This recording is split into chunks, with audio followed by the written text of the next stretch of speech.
오늘은 우리 대한민국 헌정사 초유의 사태가 발생해서 대통령이 구속되어 있는 상태에서 하나님 앞에 우리가 예배를 드립니다.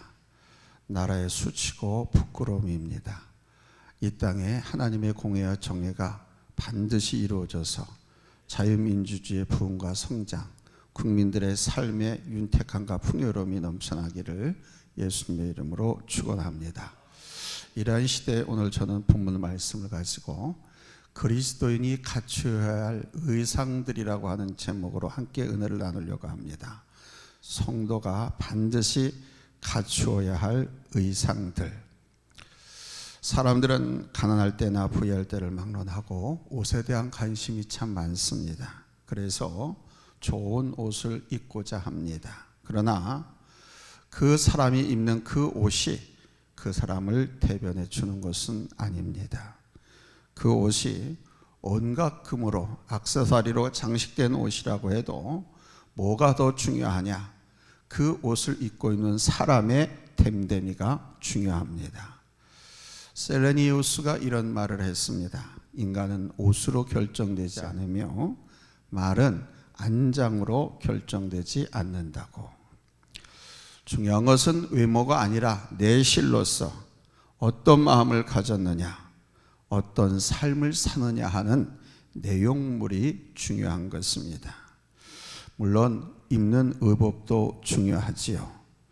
그래서 영국 사람들은 깨끗한 의복은 좋은 소개장이다 라고 말을 합니다. 옷이란 이런 것입니다. 때문에 우리가 어떤 옷을 입느냐 하는 것은 매우 중요한 것입니다. 그러나 더 중요한 것은 우리의 이 내면 속사람이 어떤 옷을 입느냐, 어떻게 옷을 입느냐 하는 것입니다.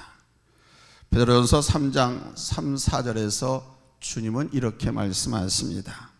너희의 단장은 머리를 꾸미고 금을 차고 아름다운 옷을 입는 외모로 하지 말고 오직 마음에 숨은 사람을 온유하고 안정한 심령에 썩지 아니할 것으로 하라. 이는 하나님 앞에 값진 것이니라 그러셨습니다. 무슨 말씀입니까? 외모 치장하는데 치중하지 말고 내 마음, 속사람, 이 속사람을 온유하게 하고 심령을 깨끗하게 하라고 말씀하는 겁니다. 오늘 보면 12절 말씀은 우리에게 이렇게 말씀해 주고 있습니다. 그러므로 너희는 하나님이 택하사 거룩하고 사랑받는 자처럼 긍휼과 자비와 겸손과 온유와 오래 참음을 옷 입고 그랬습니다. 바로 우리 구원받은 성도들, 그리스도인들, 특히 성도들의 이 속사람이 입어야 할 의상에 대해서 말씀하는 것입니다. 중요한 것은 바로 우리의 속사람, 내면의 세계를 아름답게 가꾸는 것입니다. 이것을 오늘 말씀에서는 우리 마음에 어떤 옷을 입혀야 하는지에 대해서 말씀하고 있습니다. 우리 그리스도인들이 입어야 할 옷, 그 옷의 내용은 이러한 것입니다. 첫째, 그리스도인은 긍휼의 옷을 입어야 합니다. 우리 안에 긍휼한 마음이 있어야 한다는 거예요.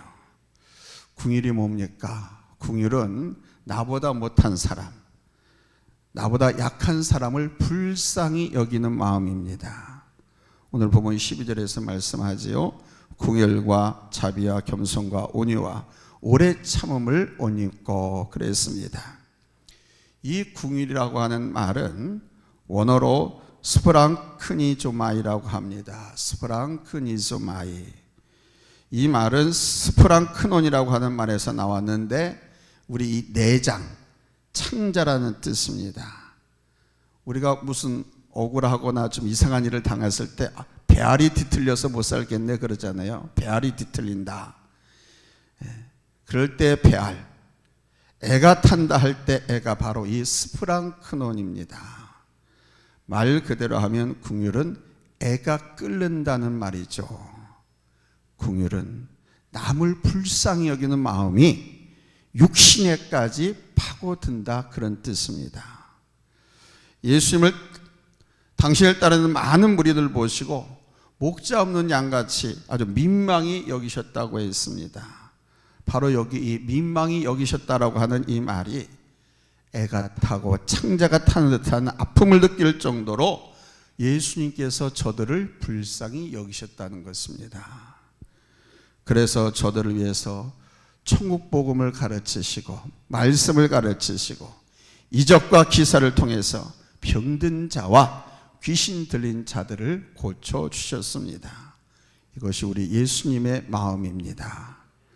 하나님은 우리에게 이 마음을 예배보다 더 중요하다고 말씀하십니다.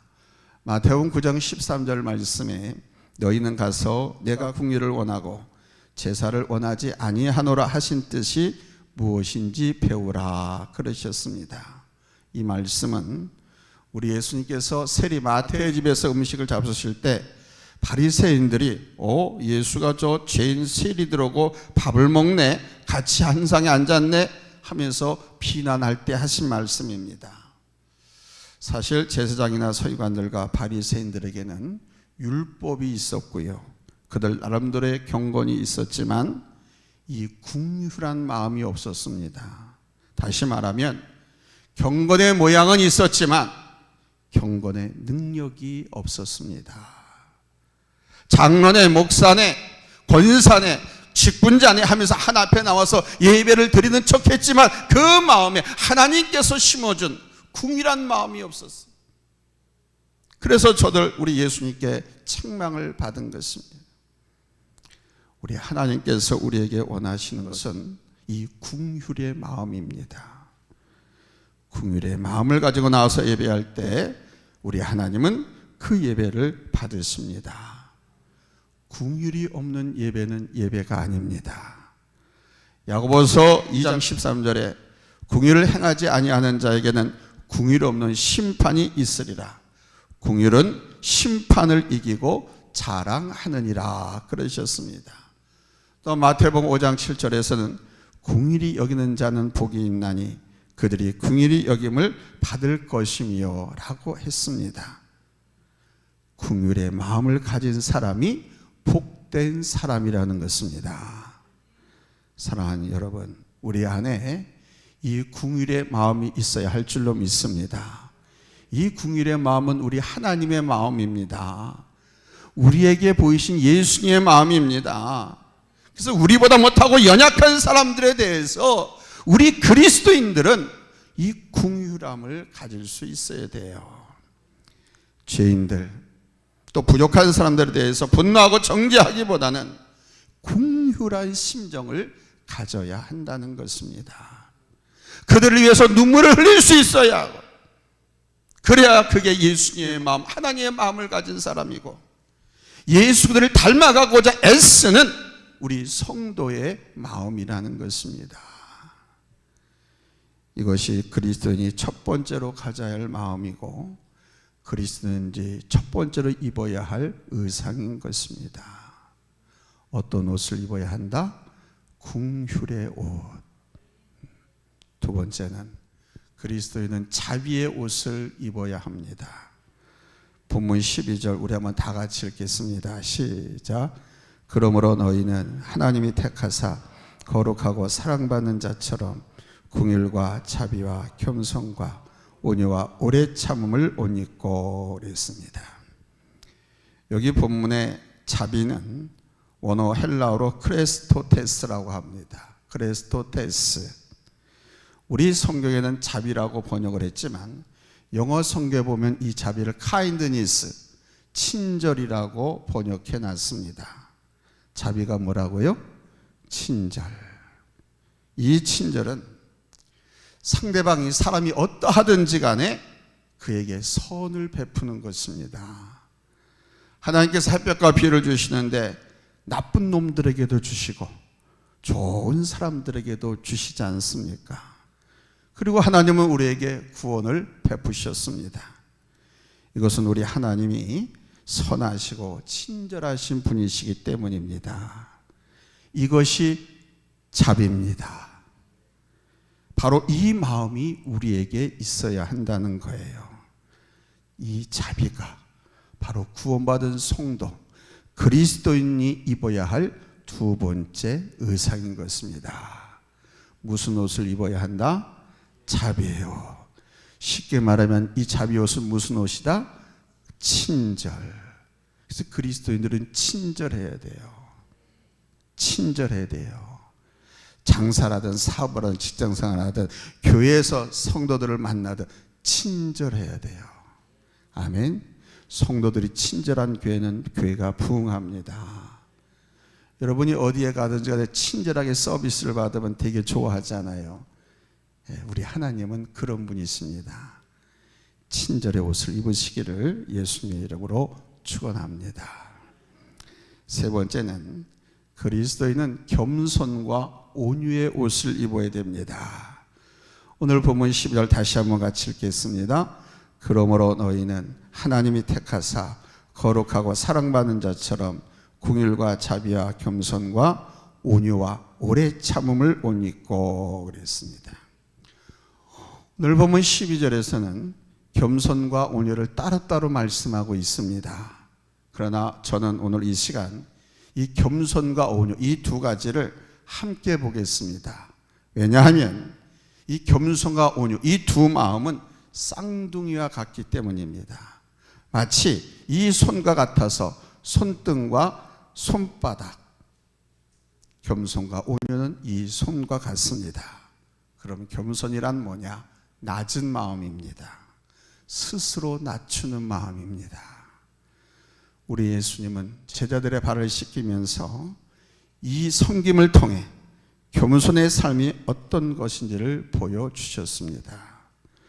주의 몸소 사람이 되어 이 땅에 오신 그 자체로 이미 겸손을 지니신 분이십니다. 하나님은 겸손한 자에게 은혜를 베푸시거든요. 우리가 하나님께 은혜를 받을 수 있는 조건도 오직 겸손밖에 없습니다. 주님 앞에 항상 부족하다는 나는 아무것도 아닙니다 라고 한 이 겸손의식으로 나오면 하나님은 은혜를 베푸실 줄로 믿습니다. 마태복음 5장 3절에서 말씀했습니다. 심령이 가난한 자는 복이 있나니 천국이 그들의 것이며. 그런가 하면 온유는 겸손과는 달리 스스로 높아지지 않으려고 하는 마음을 말합니다. 스스로 높아지지 않으려고 하는 마음. 겸손이 스스로를 낮추는 마음이라고 하면 이 온유는 높아지지 않으려고 자기를 다스리고 절제하는 마음인 것입니다. 온유는 우리 한자어에서 중용이라고 하는 단어로 대체할 수 있습니다. 중용, 절대로 극단에 치우치지 않고 중심을 지키는 마음을 말하죠. 그러면서 자기를 자제하고 절제하는 능력을 가진 것이 바로 온유라는 것입니다. 마음의 욕심, 증오, 분노 이런 것들로부터 자기를 다스리는 강한 마음, 이게 온유입니다. 겸손이 낮아진 마음이라면 온유는 그러니까 강한 마음인 거예요. 자기를 절제하고 다스리는 마음, 그러니까 강한 마음입니다. 강하기 때문에 여유가 있고 강하기 때문에 부드러운 것입니다. 사람이 억울한 일을 당하거나 욕을 먹으면 사람에 따라 반응이 다르죠. 여러분의 반응은 어떻습니까? 겸손한 사람은 대항하지 않고 참고 견딥니다. 그러나 온유한 사람은 대항하지 않고 참고 견디는 것이 아니라 오히려 그냥 빙그레 웃고 적극적으로 풀어나가는 거예요. 예수님께서 십자가에서 자신을 못 받는 사람들을 위해서 용서를 선포하신 것이 바로 그 온유함입니다. 스데반 집사님이 복음을 증거하다가 유대인들에게 붙잡혀서 돌에 맞아 죽게 되었습니다. 그런데 이 스데반 집사님은 그 위기를 모면하려고 누구처럼 꼼수를 부리지 않고 오히려 하나님을 바라보면서 저들을 위해서 기도했습니다. 여러분, 그 대목에서 누가 승리했습니까? 스데반 집사님이 승리했습니다. 비록 스데반 집사님은 돌에 맞아 순교했지만 그 스데반 집사님의 그때 흘린 그 피는 열방으로 복음이 확산되는 계기가 되었습니다. 스데반 집사님 때문에 그를 심판하는데 주동이 됐던 사도 바울이 회개했고요, 주님께로 돌아왔습니다. 온유의 승리입니다. 그러나 오늘 이 시대는 이 온유함이 부족합니다. 어른아이 할 것 없이 모두가 성격이 난폭하고 쉽게 화를 내고 화산이 터진 것처럼 폭발해 버립니다. 얼마 전 우리 요 안산의 모 교회 장로 부인의 고민을 상담한 적이 있습니다. 교회에서 남편이 중직자인데 교회에서 집으로 돌아오기만 하면 이 부인에게 또는 아이들에게 막 화를 내고 심지어는 술을 먹고 폭행까지 한다는 것입니다. 교회와 밖에서는 인격자요, 장로인 그가 집에만 들어오면 악마로 변신한다는 겁니다. 심각한 가정 문제가 일어나고 있는데 이 장로 부인 그리고 아이들은 두려워가지고 다른 사람에게 말도 못하고 너무 괴롭고 힘들다 그러면서 상담을 요청해 왔습니다. 분노의 시대가 된 것입니다. 분노의 도시, 분노의 나라가 되었습니다. 어제 오늘의 이야기가 아닙니다. 그러므로 오늘 하나님께서 우리에게 말씀을 주시는 것은 이 온유함의 옷을 입으라는 겁니다. 그리스도인은 온유함의 옷을 입어라. 아멘. 세상이, 사회가, 나라가 박틀 끓고 용화너처럼 들끓고 화산처럼 폭발한다 하더라도 너희는 구원받은 하나님의 자녀이니까 온유함으로 마음을 강하게 다스려라.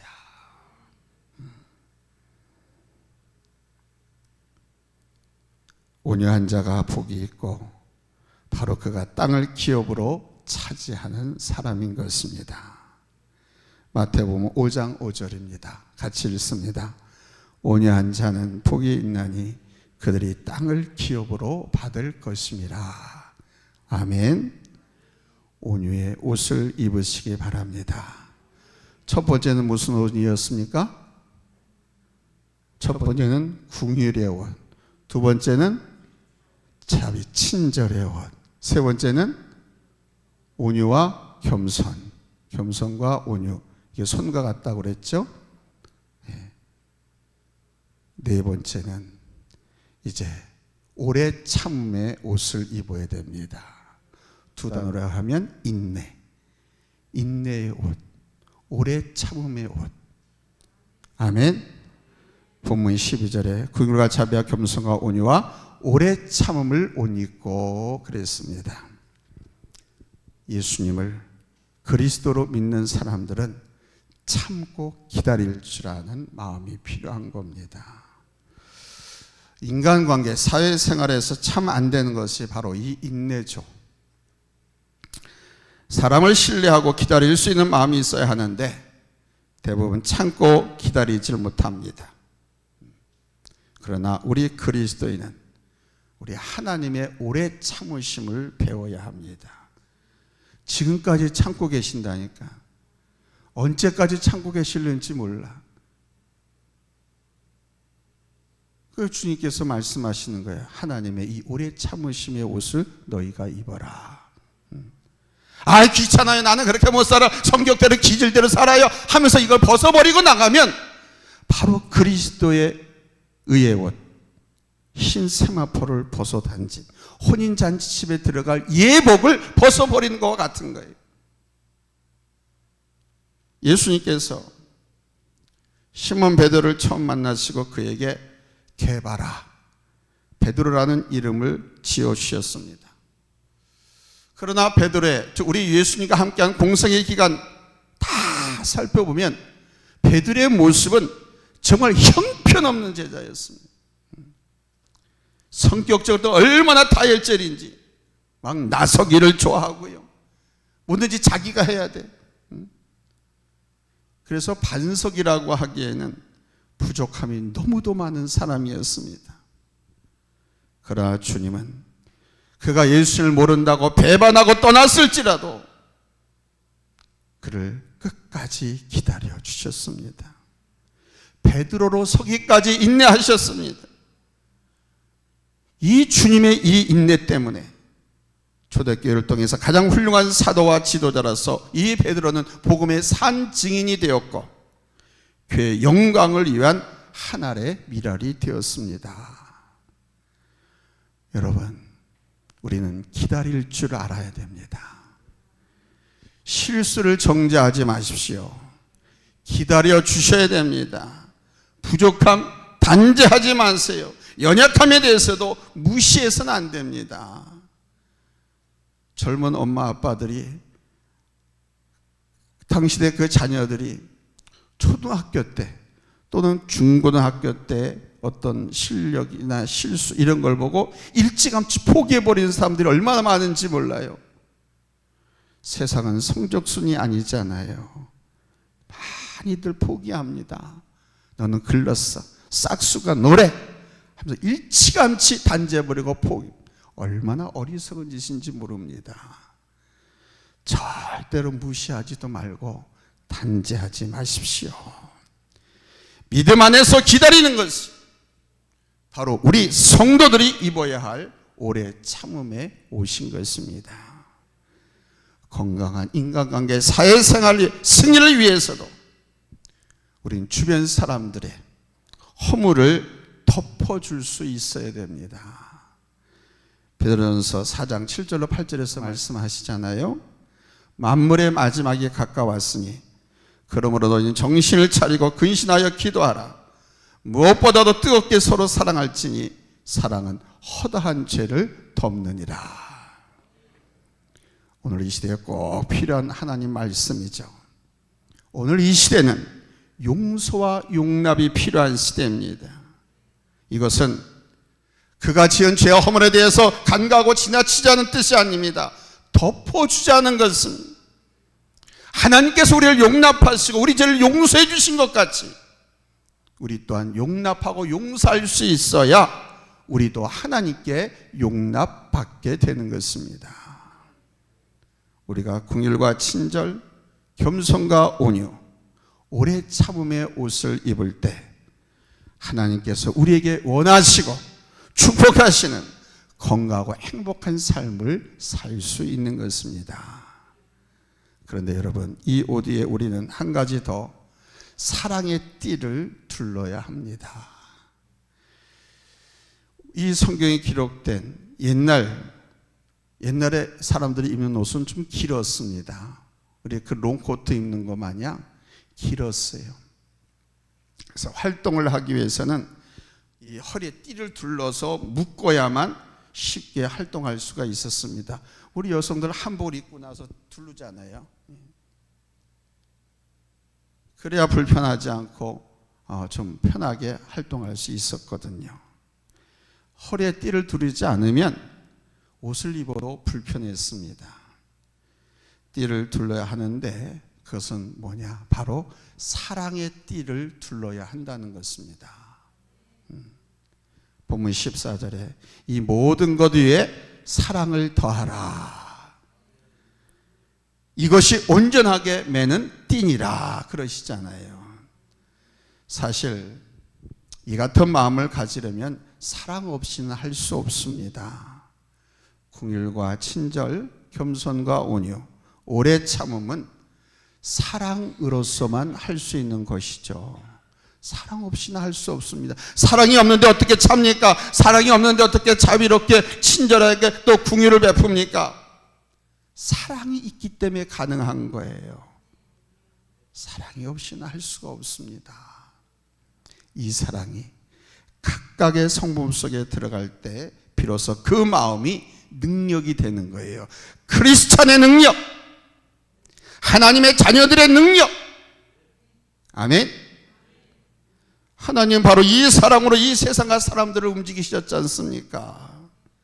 하나님은 이 사랑으로 우리에게 오셨고 우리에게 은혜를 베푸셨어요.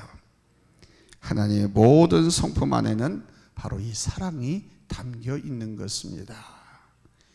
이제 이 모든 것을 사랑으로 묶어서 하나님께 택함 받고 거룩하고 사랑하는 자로서 모든 성품의 에너지가 되시기 바랍니다. 아멘. 사랑하는 성도 여러분, 위의 것을 생각하고 위의 것을 찾으십시오. 오늘 본문의 배경을 보십시오. 3장을 시작하면서 위의 것을 참으라. 거기는 그리스도께서 너희 하나님 우편에 앉아 계시느니라. 위의 것을 생각하고 땅의 것을 생각지 말라. 이는 너희가 죽었고 너희 생명이 그리스도와 함께 하나님 안에 감추어졌음이라. 이렇게 말합니다. 이 말씀을 하시는 오늘의 내용을 말씀하는 겁니다. 그러니까 이 모든 것은 다 위의 것이라는 겁니다. 긍휼, 자비, 겸손과 온유, 오래 참음, 사랑, 이게 다 위의 것, 하늘의 것이고 하나님의 성품이라는 거예요. 바로 우리가 닮아야 할, 우리가 추구해야 할, 우리가 반드시 입어야 할 하나님의 성품이죠. 아멘. 이 하나님의 성품을 옷 입으라는 거예요. 그래야 비로소 그리스도인의 냄새가 나는 거예요. 그래야 조금 이제 예수님의 향기가 나는 거예요. 예수를 믿으면 우리의 삶에서, 우리의 옷에서 예수의 향기가 진동해야 되는 거 아닙니까? 우리를 그리스도의 편지라고 했는데 우리를 보고 예수님을 사람들이 생각하고 예수님을 영접할 수 있게끔 최소한 우리가 이 의상은 갖춰야 되지 않겠습니까? 언제까지 난폭하고 언제까지 막 화를 내고 언제까지 의심하고 언제까지 사기치고 거짓말하고 싸우고 이간질시키고 이런 옷을 입고 다닐 겁니까? 여러분, 이제는 과감하게 그 육신의 정욕, 육신의 옷들을 다 벗어버리고 이 하나님의 성품, 긍휼의 옷, 자비의 옷, 오래 참음과 겸손과 온유의 옷 입으시기를 예수님의 이름으로 축원합니다. 할렐루야. 그래서 이 마음으로 옷을 입어 사랑이 식어져 가고 있는 이 세대에 땅에 썩을 것에 가치를 두고 혼동해서 고통당하고 있는 이 세대에 그리스도인의 아름다움을 드러내고 하나님의 영광을 드러내는 성도들이 되시기를 예수님의 이름으로 축원합니다. 할렐루야. 할렐루야. 기도합니다.